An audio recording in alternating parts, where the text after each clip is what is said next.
अस्सलाम वालेकुम। हाँ जी दोस्तों, क्या हाल है।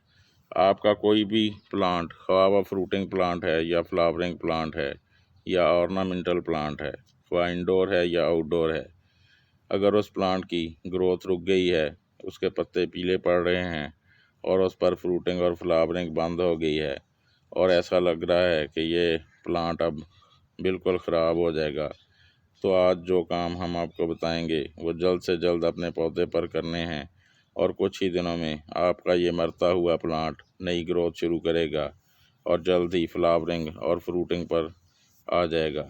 आपने वीडियो को एंड तक देखना है और अगर आप हमारे चैनल पर नए हैं तो चैनल को सब्सक्राइब कर लें। वीडियो पसंद आए तो इसे लाइक भी कर दें और दोस्तों के साथ शेयर भी कर दें।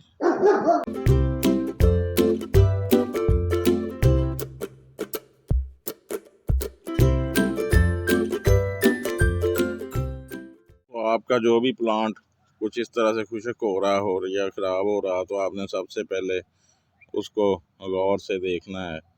उसकी टहनियों पर कोई इंसेक्ट वगैरह ने हमला तो नहीं किया या पत्तों के ऊपर किसी इंसेक्ट या पेस्ट वगैरह का अटैक तो नहीं है।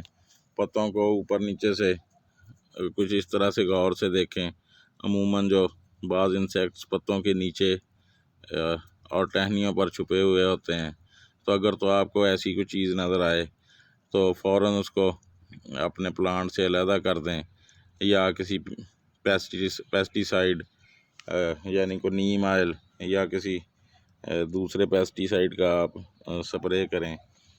तो अगर तो हमारा प्लांट ऊपर से ठीक है तो मसला इसकी अमूमन मिट्टी में ही होता है। तो चूँकि आजकल बरसात का मौसम है और ये फंगस लगने का या दीमक लगने का अमूमन यही टाइम होता है बरसात के मौसम में। ये हबस का मौसम है, तो इस वजह से इस मौसम में जो दीमक है वो भी बहुत जल्दी हमारे प्लांट पर अटैक करती है और फंगस भी बहुत जल्दी हमारे प्लांट की जड़ों को ख़राब कर देता है। इसकी बड़ी वजह मौसम में नमी का ज़्यादा होना भी हो सकता है और जब मौसम में नमी ज़्यादा है तो हमारे पौधे की पानी की रिक्वायरमेंट कम हो जाती है, जिसकी वजह से अगर हम ज़्यादा पानी दे दें तो हमारे प्लांट की जड़ों में फंगस लग जाता है और इसकी ग्रोथ भी रुक जाती है। जब भी किसी प्लांट की जड़ों में फंगस लग जाए या दीमक जड़ों पर हमला कर दे तो जड़ें खुराक को इनटेक नहीं करती और हमारे प्लांट की ग्रोथ रुक जाती है और वो सूखना शुरू हो जाता है। और अब हमने करना ये है कि इस प्लांट की कोई बिल्कुल सूखी हुई शाखों को ऊपर ऊपर से कुछ थोड़ा सा इस तरह से हमने काट देना है।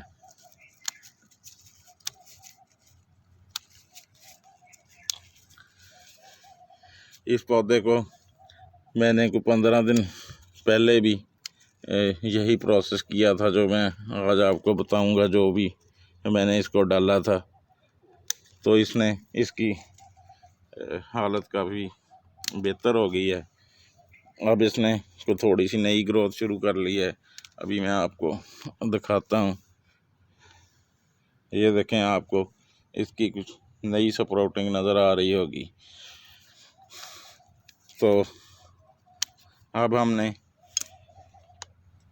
इसकी मिट्टी को कुछ थोड़ा सा तने से कुछ इस तरह से हटा देना है या आप मिट्टी को गमले से बाहर निकाल लें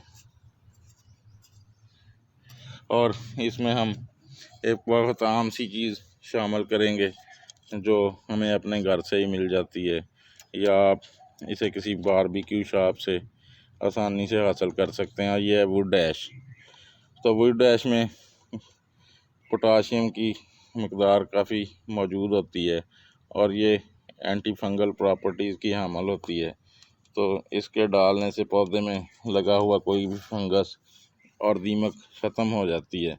तो ये मेरा 10 से 12 इंच का गमला है जिसमें ये प्लांट लगा हुआ है। तो इसमें हम ये कोई 2 चम्मच के करीब ये वुड ऐश शामिल कर देंगे। तो अब इस मिट्टी को वुड ऐश के ऊपर कर देंगे कुछ इस तरह से। और अगर आपके गमले में मिट्टी कम हो तो कुछ थोड़ी सी फ्रेश मिट्टी इसके ऊपर डाल देंगे और अब इस गमले में थोड़ा सा पानी शामिल कर देंगे ताकि ये वाली वुड डैश फ़ौरन अपना असर शुरू करे। तो अब हमने इस गमले को उठाकर तो किसी ऐसी जगह पर रख देना है जहाँ इस पर धूप ना पड़े। तो आपका भी कोई भी प्लांट हो उसकी भी ऐसी हालत हो तो आप कुछ इस तरह से ही कर सकते हैं। हाँ, जब तक आपको गमले की मिट्टी थोड़ी खुश्क नज़र ना आए तब तक आप इसे पानी ना दें। तो आप हर 15 दिन के बाद इस तरह वुड डैश का इस्तेमाल कर सकते हैं, जिससे आपके पौधे फिर से नई स्प्राउटिंग शुरू कर देंगे और कुछ ही दिनों में लश ग्रीन हो जाएंगे। तो अभी इस प्लांट को किसी किस्म की फर्टिलाइज़र की ज़रूरत नहीं है, क्योंकि वुड डैश में पोटाशियम, फास्फोरस, कैल्शियम और मैग्नीशियम होता है और इसके अलावा भी कई न्यूट्रिएंट्स होते हैं। और वुड डैश फर्टिलाइज़र का काम भी करती है। ये मिट्टी में फंगस को भी ख़त्म करती है और इंसेक्टिसाइड का भी काम करती है। बस आपने इस प्लांट को अब थोड़ी सायादार जगह पर रखना है और इसकी कोई ख़ास केयर नहीं है और कोई भी फर्टिलाइज़र आपने नहीं देनी।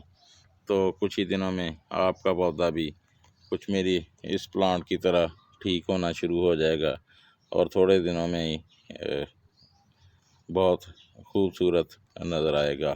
तो चलें जी, आज के लिए इतना ही। उम्मीद है आपको आज की वीडियो पसंद आई होगी। फिर किसी नए दिन किसी नई वीडियो में आपसे मुलाकात होगी। ओके जी, अल्लाह हाफिज़।